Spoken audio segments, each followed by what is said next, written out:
e hoje a gente vai falar de um tema muito importante que é o trauma na infância e na adolescência. Para isso, a gente trouxe aqui uma convidada que é muito gabaritada no assunto. Estou falando da doutora Luciana Freitas, muito bem-vinda. Ela que é graduada em psicologia pela UFMG, mestre em psicologia do desenvolvimento pela UFMG, especialista em neuropsicologia pela USP. Também tem especialidade em gestão educacional e atende desde 2002. Isso mesmo. Tem algum tempo. Um tempinho bom. Muito bem-vindo, fica à vontade aqui no nosso meio. Obrigada, André. É uma honra receber você para falar de um tema que gera tanta confusão na perspectiva dos pais. Mas antes eu queria ouvir um pouquinho de você. Como é que tem sido essa caminhada sua? Como que você se descobriu nessa prática da neuropsicologia? O que te apaixona? Bacana. Então, eu gosto muito, né, da psicologia, neuropsicologia.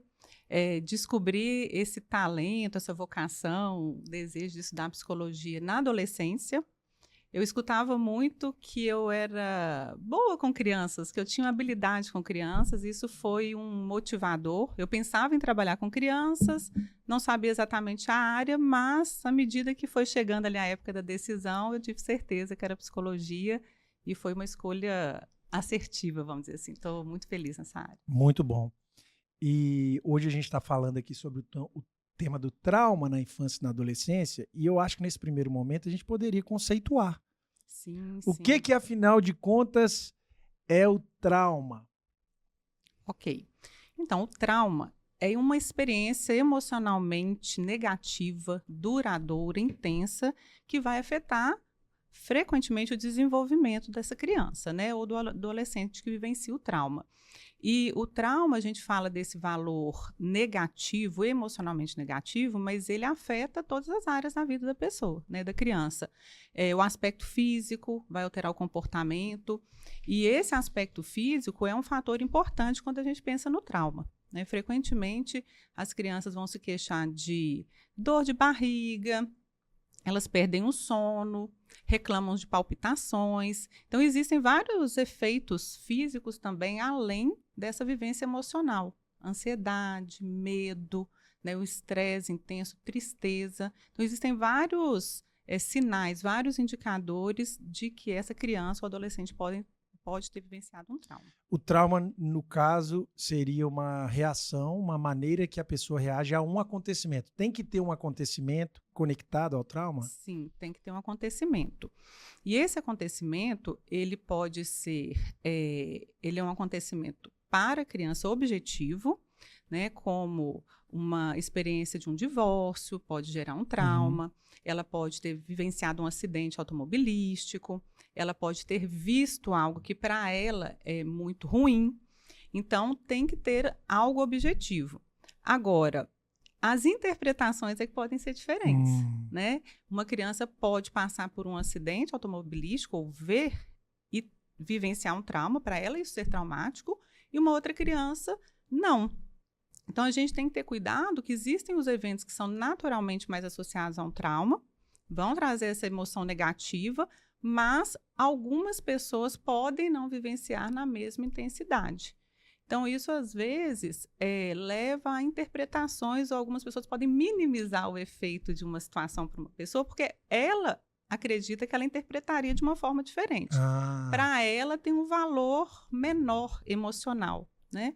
Ah, um divórcio, que é isso? Que bobeira, né? Isso é tranquilo, mas para aquela criança que tinha, né, uma família, às vezes, muito estruturada na percepção dela, que se sentia num ambiente confortável, seguro, não ter os pais morando junto pode ser traumático. Para outras, não, né? Uma separação ela é muito tranquila, entre aspas, aí, né? Ela é bem conduzida, então ela leva a um sofrimento emocional pequeno.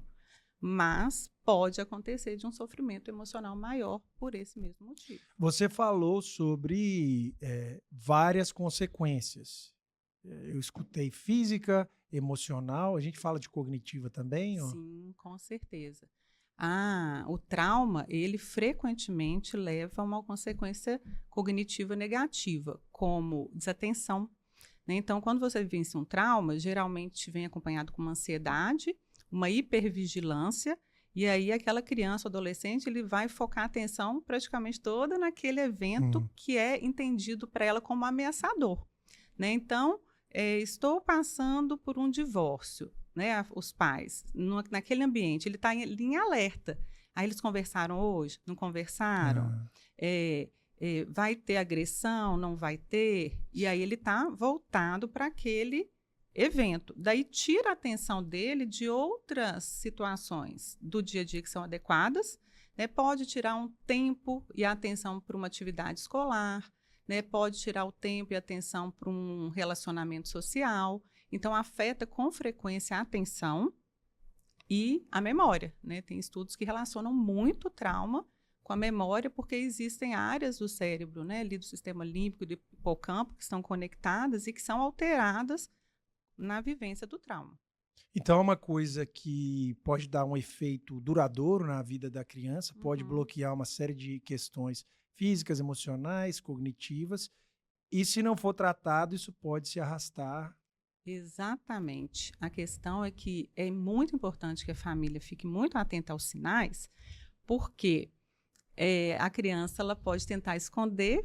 Ela não... Vamos pensar assim, em fases do desenvolvimento. Algumas crianças, elas entendem bem o que aconteceu, outras não. Então, ela passa por um trauma, mas ela não consegue interpretar bem aquele trauma.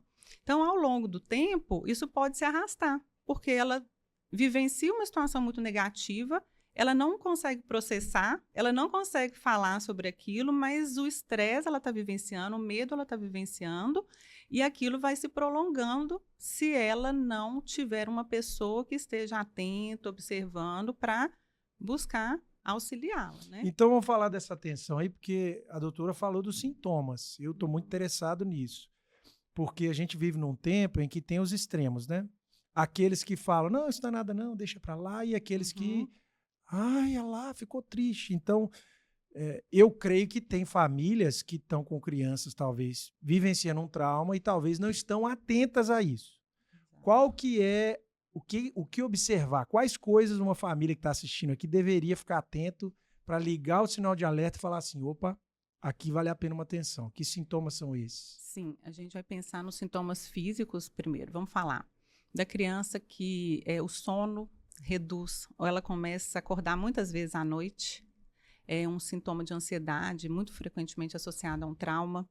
Ela pode ter esse sentimento de coração palpitando, ela fala que o coração está acelerando demais, cansaço, desânimo. Outros sinais que a família tem que ficar atenta: irritabilidade, mudanças de humor, mudanças drásticas de humor. A criança, ou ela está muito desanimada, ou ela está muito irritada. Ela responde assim, de forma muito agressiva às colocações que não demandavam aquele posicionamento. Não tem que ter uma correlação direta com o assunto do trauma. Não, nenhum. Ela pode... Porque muitas vezes ela está ruminando aquele problema, ela nem falou sobre aquilo, ela está vivenciando um problema que ela nem expressou. E ela fica irritada, ela fica agressiva, ela fica armada, ela fica ali no estado de alerta, de hipervigilância, e dependendo do que é falado para ela, ela interpreta aquilo como algo relacionado àquilo ou não. Então, ela age de forma agressiva ou com uma intensidade emocional maior porque ela está armada. Ela está ali num contexto em que qualquer coisa que é dito para ela pode ser interpretado como ameaçador. Mas, normalmente, isso... a família observa uma quebra de comportamento, né? Sim. Uma perda de controle emocional ali sem uma justificativa muito clara. Exatamente. Isso tem variação entre menino e menina, a forma que eles lidam com o trauma ou não? Mulheres, meninas geralmente têm uma tendência a falar mais, né? Tá. Mas os meninos às vezes não falam tanto, mas a expressão é bem semelhante. Sim. É bem semelhante. Agora, um ponto que é importante, né, que a gente estava comentando. A família que está atenta ao comportamento do filho, que observa, ela vai perceber uma mudança. Porque se a criança ela conversa muito, se ela fala muito, se ela tem uma personalidade mais extrovertida, ela pode tender a ficar introvertida. A mudança ela se fechar. Né? Agora, aquela criança que já é muito fechada, que ela já é mais introspectiva ou tímida, talvez seja um efeito, expressão mais física que a família vai conseguir perceber, porque ela já é quietinha, né? Daí ela vai se fechar mais, mas ela tem se queixado de dor, ela tem acordado à noite. O que é muito importante a família ficar atenta são as mudanças que não são típicas. O desenvolvimento típico é qual? Existe o que é esperado para a idade. A criança ela tem que brincar, ela tem que se divertir, ela tem que ter um grupo social, ela tem que chegar ali numa festinha ou na família, conseguir, né, conversar, se reunir com as pessoas e dialogar dentro do nível dela. Isso seria um bem-estar. O bem-estar, aquele comportamento típico. A criança ela vai à escola, ela está aprendendo o que é esperado, ela se relaciona com as crianças conforme o esperado ali da faixa etária. Bom, ela não quer mais brincar. Ela aceitava o toque, agora não aceita mais o toque das pessoas. Ela chega no ambiente social, fica um tempinho, se recolhe. Bom, ela não era assim. Não era típico. Está acontecendo alguma coisa. Pode não ser um trauma. Pode ser uma vivência negativa que ela tenha, né, experimentado, mas mudou. Não é típico. Vamos dar atenção? Vou dar um exemplo mais concreto que eu acho que acontece com uma certa frequência com crianças, com os pais, que a gente percebe às vezes essa dúvida na interpretação, que é o bullying, por exemplo. O bullying ele pode ser um efeito traumático na vida da criança ou essas brincadeirinhas, vamos chamar assim, que os meninos, né, e meninas fazem na escola, pode ser um incômodo, pode ser uma vivência negativa. Então, existem as crianças que podem levar isso como um trauma, pode vivenciar isso como um trauma, outras como uma sensação negativa. De qualquer forma, é ruim. Então, o pai que está atento, a mãe está atenta, ela vai perceber nuances, mudanças de comportamento, e aí ela vai buscar entender o que está acontecendo. Né? Vamos dizer assim, na mais leve das hipóteses, você pode estar evitando um trauma. Então, a família que está atenta, essa família atenta tende a evitar traumas. Exatamente. Ou tratar melhor, mais rápido, né? Exatamente, ela consegue perceber mais rápido uma pequena mudança para evitar que aquilo cresça, né?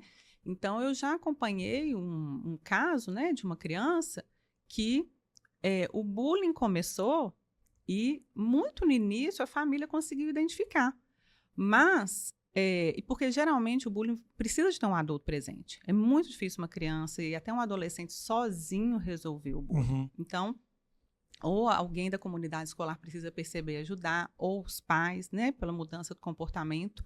Mas o ponto é que a família percebeu logo, já estava num nível importante de xingamentos frequentes. Repetição. Exatamente. Esses critérios todos do bullying, né? Repetitivos, intensos, com coação, mas a família percebeu rápido. Então, ela pôde agir rapidamente e evitar algo maior. Por quê? Existem os casos de um sofrimento tão grande, né, emocional, físico, realmente de chegar ao ponto de um trauma, da pessoa chegar a tirar a própria vida. Né? No caso de um adolescente, isso pode ser agoniante demais. Exatamente. E está associado a um trauma. Associado a um trauma. Ele se sente abandonado, ele não consegue ter voz para solucionar o problema, ele não identifica uma rede de apoio, porque muitas vezes não tem, pode não ter mesmo, né? Ele não tem um adulto que ele entenda que é confiável para ajudá-lo. E o adolescente tem um agravante que ele acha que ele muitas vezes é adulto, né? Assim, ele já tem autonomia, ele teria que resolver sozinho. Porque se ele chama um adulto para ajudá-lo, os colegas fazem mais chacota mais ainda. Precisa da mamãe, do papai para resolver? Bom, mas sozinho ele não consegue resolver, porque eles não param. Então, é uma situação que gera uma dúvida, e por isso a gente reforça o fato da família estar presente e atenta. Né? E geralmente são os meninos que têm essa menor atenção, vamos dizer assim, da família, que sofrem mais tempo, né? Ou que a família não percebeu porque não acompanha diretamente.